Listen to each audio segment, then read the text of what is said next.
Hello viewers, in this video we have nice question and we have to simplify. But please, before we start, if you are new here, don't forget to subscribe, press the notification bell for more videos. Thank you. Now let's get started. With this question, you have to note that x should be greater than 0. Now from here we will start by expressing the number under the radical into as many perfect squares as possible. So I'll have my 6 divides root of, now this 9 can be written as 3 to the power 2 times. Now with x to the power 3, I can rewrite it as x to the power 2 multiplying x to the power 1, which is the same as x. So with this one, when we add the exponent, we will get x to the power 3. Okay, so let's move on. So I'll have my 6 divides.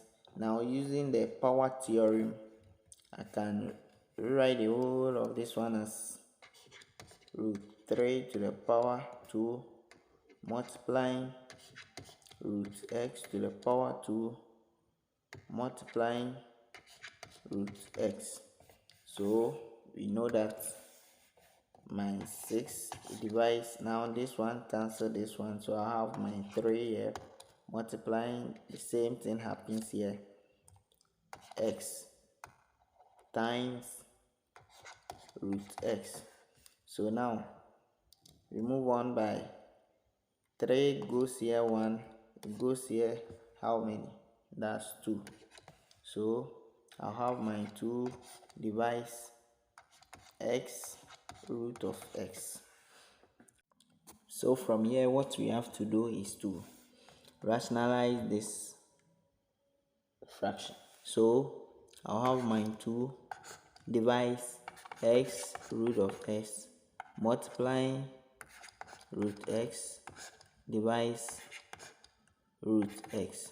So at the top I will have 2 root x divides, now this root x multiplying root x gives me x, so x multiplying x gives me x to the power 2.